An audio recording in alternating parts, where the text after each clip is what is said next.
People think the worst thing about desert highways is falling asleep while driving at night. But according to multiple independent reports, there's something worse out there. Places that don't behave like normal locations. And one motel keeps appearing in almost every account. Same name, same isolation, same room number, roommate, and every person who describes it says something slightly different happened to them.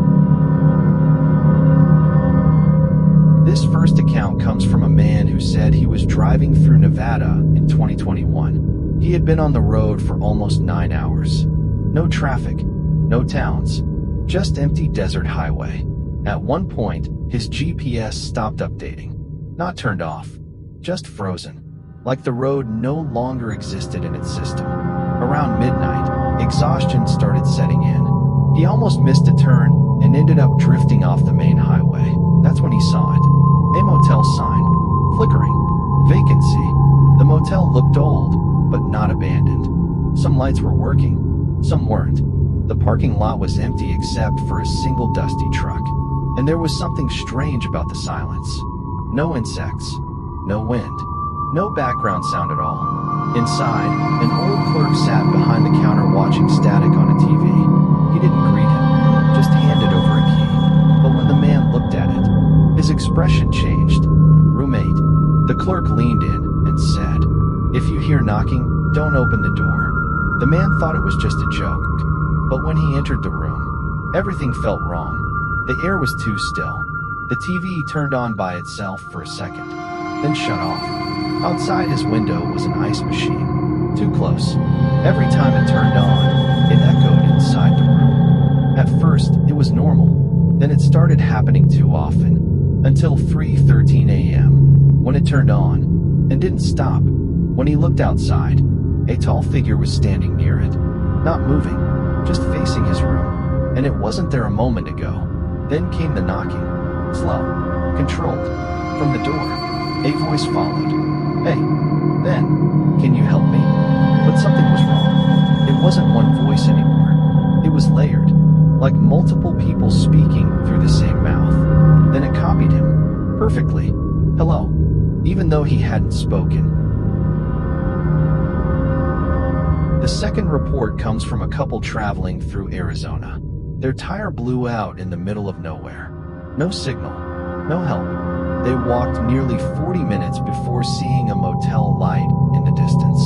The place looked normal at first, but there were no sounds, not even wind. Inside, the clerk gave them room 8 without hesitation, and kept glancing behind them, like something was following.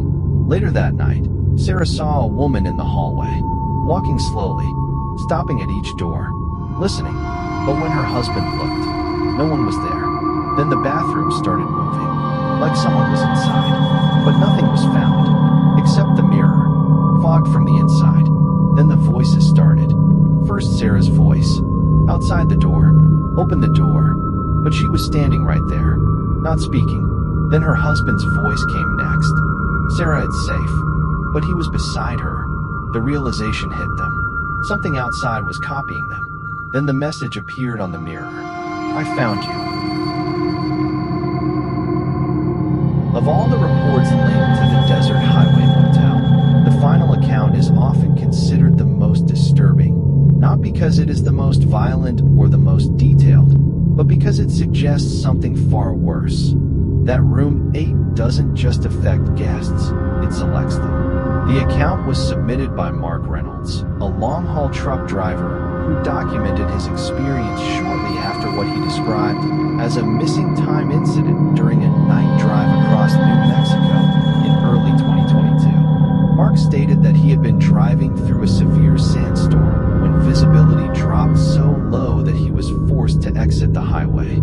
He described the conditions as white noise in the air, where even the road markings disappeared under blowing dust. After what he estimated was around 20 minutes of slow driving, the storm suddenly broke, almost unnaturally fast, and that's when he saw it. A motel, sitting alone beside the highway with a flickering neon sign that read vacancy, despite there being no nearby town for miles. Mark said the strangest part wasn't that it appeared, but that it looked familiar, As if he had seen it before in a dream he couldn't remember. With no other option, he pulled in. The parking lot was empty. No other vehicles. No movement. Just a faint buzzing sound from overhead lights that seemed to pulse in rhythm with his engine shutting off. Inside the office, there was no clerk at first. Then suddenly, the man was there, sitting behind the counter like he had always been there. He didn't ask for ID, didn't ask questions. He simply slid a key forward across the desk. Mark later said the moment he picked it up, he noticed something strange engraved into the metal. Roommate. The clerk looked at him for a long moment before saying only one sentence. You're the last guest tonight. Mark said he almost asked what that meant, but something in the clerk's expression stopped him. He went straight to the room. Roommate. Inside, everything looked slightly wrong in a way he couldn't immediately explain. The bed was already unmade. The air smelled damp, like it had been recently sealed. And most disturbing of all, there was already a suitcase sitting beside the bed. Mark claimed he never brought a suitcase. He assumed it was a mistake. But when he opened it, it was empty. Completely empty, except for a single motel receipt at the bottom. The date on it read tomorrow.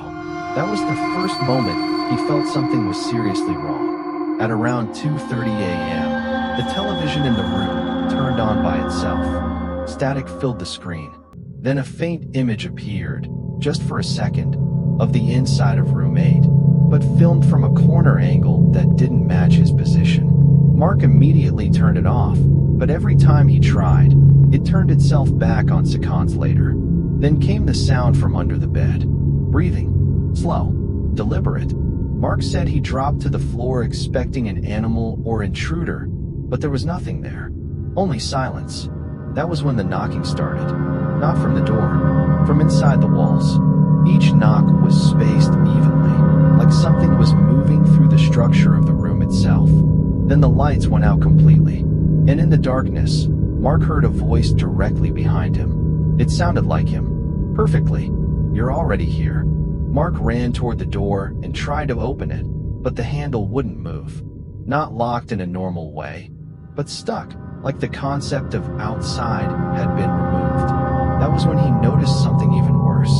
The walls were no longer still. They were subtly shifting, like something inside the motel was adjusting the shape of room 8 around him. The last thing Mark remembers clearly is seeing the mirror on the bathroom door light up in the darkness. And in it, he wasn't alone. A second version of him was standing right behind him, smiling, but not moving when he moved. When morning came, the room was empty.